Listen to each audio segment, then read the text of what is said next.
Hello everyone, welcome to my channel Neel home kitchen and blog. कैसे हैं आप लोग? उम्मीद करती हूँ आप लोग बहुत अच्छे होंगे और मैं भी अच्छी हूँ। तो मैंने बनाया यखनी पुलाव, तो मैंने सोचा आपके साथ क्यों नहीं रेसिपी शेयर किया जाए। तो आइए बनाते हैं यखनी पुलाव, आपके साथ शेयर करती हूँ। तो सबसे पहले यहाँ पे मैंने एक तस्तरी में सारे गरम मसाले निकाले हैं। धनिया, जीरा, शाही जीरा और सौंफ, काली मिर्च और उसके बाद स्टार, बड़ी इलायची, छोटी इलायची मतलब हरी इलायची और दालचीनी। यहाँ पे लहसुन अदरक का पेस्ट मैंने पहले से बना के रखा और हरी मिर्च, जो यखनी पुलाव का मेन चीज़ मेन मतलब मसाला होता है, क्योंकि यहाँ पे स्पाइस के लिए हरी मिर्च इस्तेमाल कर सकते हैं और 2 ऑनियन को। और यहाँ पे मैंने जिंजर को अच्छे से बारीक चॉप करके रख लिया है और मटन को अच्छे से धो करके रख लिया है। तो आप इस तरह से पहले से थोड़ी तैयारी करके रखेंगे तो थोड़ा बेहतर होता है। तो यहाँ पे मैंने 3 चम्मच घी लिया है और उसके साथ यहाँ पे मैंने थोड़ा सा मस्टर्ड ऑयल यूज़ किया है और सारे मटन को इसमें डाल देना है और सारे मसाले को एक साथ, जो मैंने खड़ा मसाला लिया है, सबको मटन में डाल देना है। और यहाँ पे थोड़ा जिंजर के जो है लच्छे यहाँ पे डाल देना है और 2 चम्मच यहाँ पे लहसुन अदरक का पेस्ट डालना है और दोनों प्याज को इस तरह से मोटे मोटे टुकड़ों में काट करके इसमें ऐड कर देना है। आप चाहे तो गोटा भी डाल सकते हैं, लेकिन मोटे टुकड़ों में डालना ज़्यादा बेहतर होता है, तो मैं इस तरह से इस्तेमाल करती हूँ। और दोनों प्याज को इस तरह से काट करके डाल दीजिए और इसी स्टेज पर हरी मिर्च को 6 या 7 अपनी स्पाइस के अकॉर्डिंग यहाँ पे, लेकिन मैं यहाँ पे 6 डाल रही हूँ। 6 हरी मिर्च को इस तरह से तोड़ के डाल देना है। छोटे हरी मिर्च है तो मैं इस तरह से 6 डाल रही हूँ, अगर बड़े हैं तो आप 4 डालिए और अपने मटन के अकॉर्डिंग डालिए। तो उसके बाद यहाँ पे मैंने रात में मतलब सारी तैयारी कर ली थी, दही वगैरह डाल दिया था जमने के लिए। तो मैंने घर के दही से ही बनाया, अगर आपको पॉसिबल हो तो घर के ही दही से बनाए तो ज़्यादा बेहतर हो। तो यहाँ पे इस स्टेज पे 300 ग्राम मैंने दही डाला और 2 चम्मच नमक डाला है। तो आप स्वाद अनुसार मैंने 2 चम्मच डाला है। और उसके बाद इस स्टेज पे नमक ज़रूर ऐड करें, क्योंकि यहाँ पे नमक बहुत ज़रूरी है। और यहाँ पे 4 कप मैंने पानी डाला है, क्योंकि जो भी मटन में बनेगा यखनी पुलाव तो इसी स्टोव से बनेगा, अलग से वाटर की ज़रूरत नहीं पड़ती है और उसमें डाला भी नहीं जाता है। तो इस तरह से यहाँ पे 2 ही सीटी लगाना है, हाई फ्लेम कर देना है और 2 ऑनियन को मैं यहाँ पे चॉप करके रख रही हूँ। तो इस तरह से आप काट करके महीन महीन रख लें। और फिर उसके बाद, क्योंकि इसको मतलब इस्तेमाल करना है फ्राई के लिए। और फिर यहाँ पे सारे जो हरी मिर्च के डंठल को तोड़ के अलग कर रही हूँ और यहाँ से बीच से चीरा लगाना है, बिल्कुल काट करके अलग नहीं करना है। इस तरह से चीरा लगा करके हरी मिर्च को सेपरेट करके फिर एक बाउल में रख देना है, क्योंकि इसका इस्तेमाल फिर बाद में होगा। तो इस तरह से आप मैंने बनाया है अपना यखनी पुलाव। आप किस तरह से बनाती हैं प्लीज़ मुझे बताइए। और यहाँ पे मैंने बासमती राइस लिया है और फिर उसके बाद राइस को अच्छे से वॉश करके आधे घंटे के लिए मैंने रेस्ट के लिए छोड़ दिया है। तो जब भी आप कोई भी राइस या पुलाव बनाएं तो कम से कम आधे घंटे पहले राइस को ज़रूर भिगो के छोड़ दें। तो मटन हो गया है रेडी मेरा। आप 2 सीटी ही लगाएं, ज़्यादा नहीं लगाएं। और फिर उसके बाद यहाँ पे एक बॉल में सेपरेट कर लें सारे मटन को। तो आप इस तरह से चिमटे की मदद कैसे कर सकती हैं, या फिर जिस तरह से आपको पॉसिबल है उस तरह से कर सकती हैं। तो यहाँ पे जो मटन स्टोव हो चुका है मेरा, तो उसे एक छलनी में अच्छे से इस तरह से छान लेंगे। और बिल्कुल मतलब इस तरह से फ्रेश स्टोव बन के तैयार हुआ है कि मतलब बहुत अच्छा कलर, और आप देख सकते हैं कि कितना प्यारा लग रहा है कि मतलब वो आप उसको किसी भी चीज़ में इस्तेमाल कर सकती हैं। तो इसको थोड़ी देर के लिए रख देना है साइड करके। और फिर यहाँ पे मैंने पतीली ले लिया है और फिर इसके बाद यहाँ पे 3 चम्मच घी ऐड करना है। तो आप जो भी ऑयल खाना पसंद करती हैं उस तरह से ऐड कर सकती हैं। यहाँ पे घी के साथ मैंने मस्टर्ड ऑयल यूज़ किया है। मैं हमेशा मस्टर्ड ऑयल यूज़ करती हूँ। और सारे गरम मसाले उसी तरह से देना और 2 तेज पत्ता यहाँ पे इस स्टेज पे ऐड करना है और इसे 1 मिनट के लिए हल्का सा चलाना है। और फिर उसके बाद यहाँ पे ऑनियन यूज़ करना है, जो पहले से मैंने काट करके रखा है।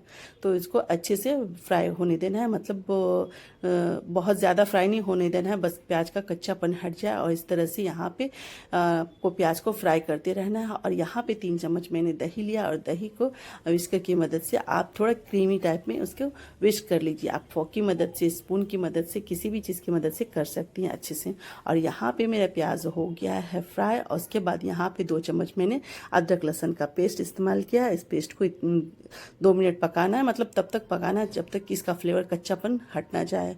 और अब थोड़ा स्मेल आने लगा पका हुआ, तो इस स्टेज पे यहाँ पे मटन ऐड कर देना है। तो आप इस तरह से यहाँ पे मटन ऐड कर दीजिए और मटन को भी अच्छे से मिलाते रहिए 2 मिनट कम से कम। और उसके बाद मिलाने के बाद आप इसे ढक दीजिए। इस तरह से इसी प्रोसेस को 1 या 2 बार करना ज़रूरी होता है।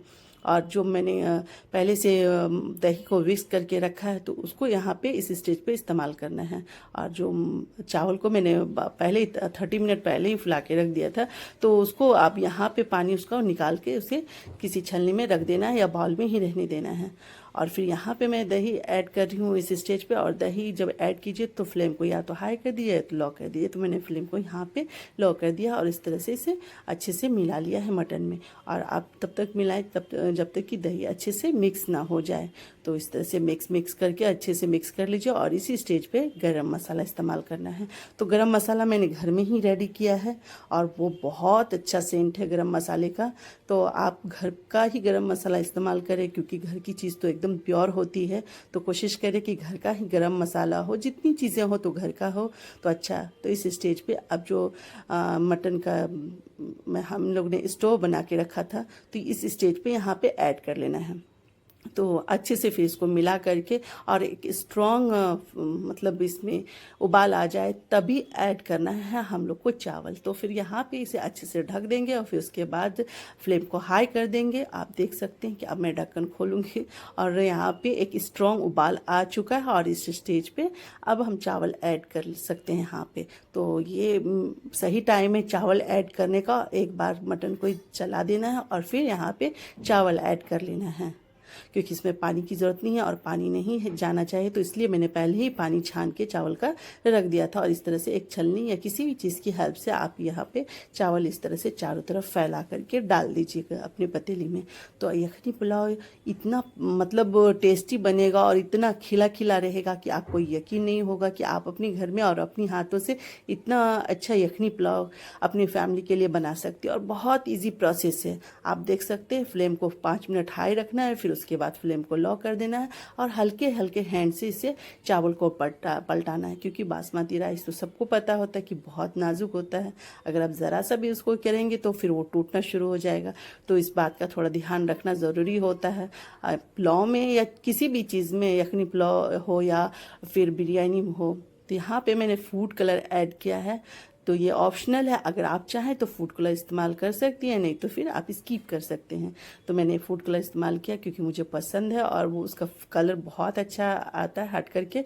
तो आप चाहें तो इस्तेमाल ज़रूर करें। और यहाँ पे इस स्टेज पे मैंने एक कॉटन कपड़ा, मतलब सूती कोई भी कपड़ा हो आपके पास, तो उसको यहाँ पे आप इस तरह से ढक दीजिए।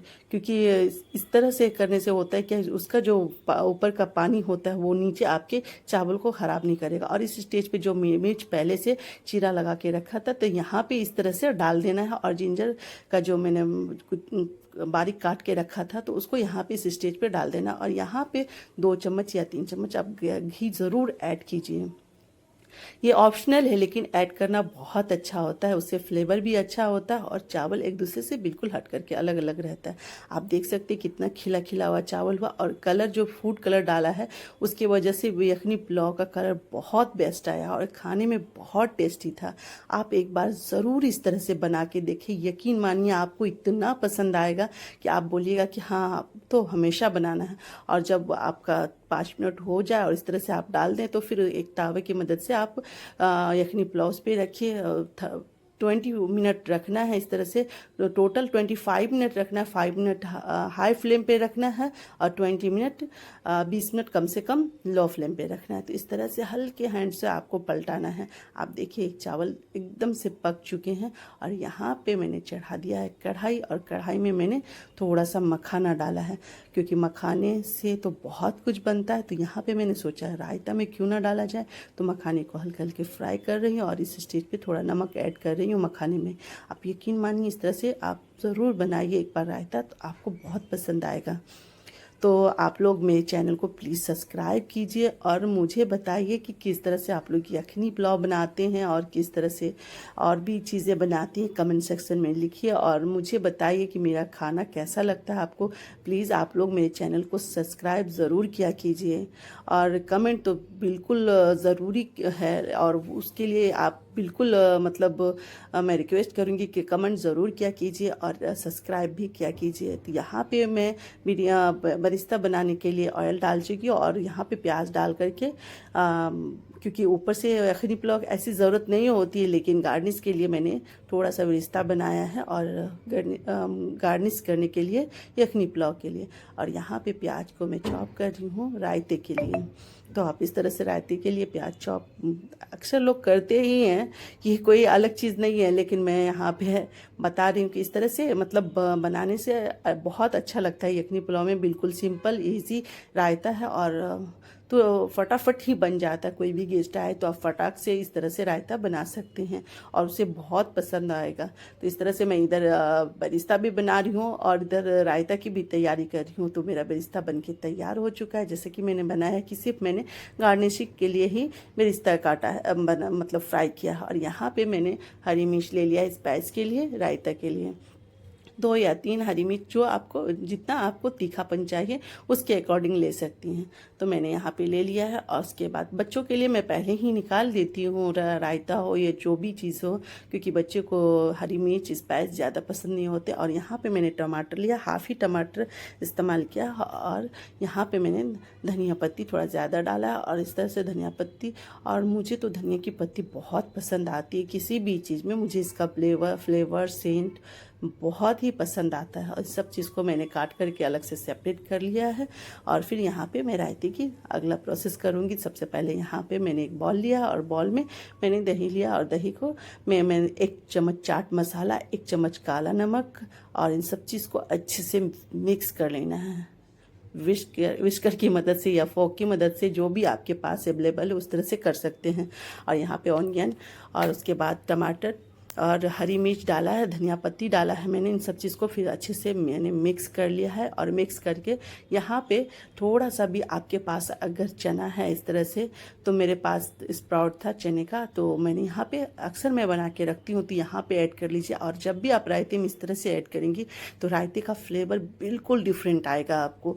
आप एक बार ज़रूर बना के देखिए। एक तो फ़ायदा होता है, दूसरी बात कि खाने का टेस्ट इतना अच्छा हो जाता है कि यकीन मानिए बहुत ही अच्छा लगता है। और इस तरह से मखाने को आप अपने हाथों से हल्का सा क्रश करके डाल दीजिए।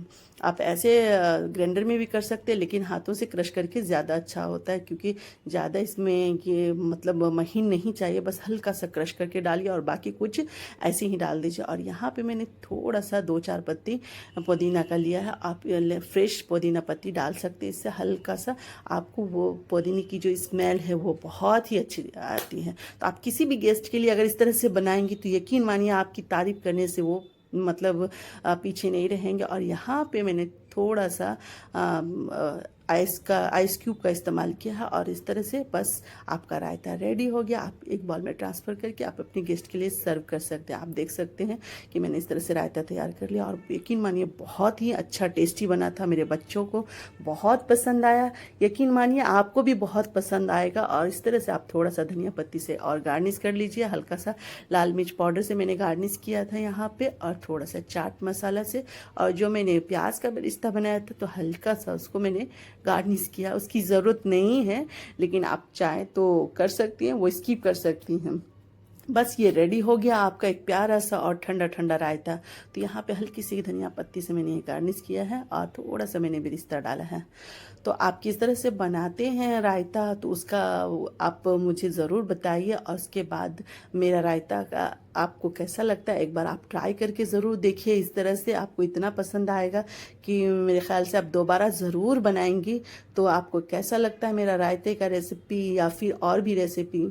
और फिर यहाँ पे यखनी पुलाव बिल्कुल रेडी हो चुका है और मैंने बंद करके 20 मिनट के लिए छोड़ दिया था। यहाँ पे यखनी पुलाव को आप देख सकते हैं कि बिल्कुल खिला खिला हो गया है। और उसके बाद अब मैंने प्लेटिंग शुरू कर दी है। तो यहाँ पे इस तरह से मुझे खुद यकीन नहीं होता है कि मैं इतना अच्छा बना सकती हूँ।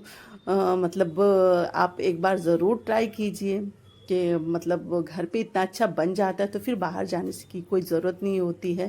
तो आप एक बार ज़रूर इस तरह से यखनी पुलाव बना के देखिए घर पे।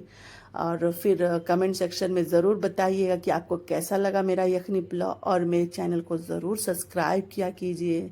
प्लीज़ मेरे चैनल को सब्सक्राइब कीजिए, सपोर्ट कीजिए, लाइक कीजिए, कमेंट कीजिए। ढेर सारा प्यार मेरे चैनल को चाहिए और प्लीज़ आप मेरे चैनल को ढेर सारा सपोर्ट दीजिए।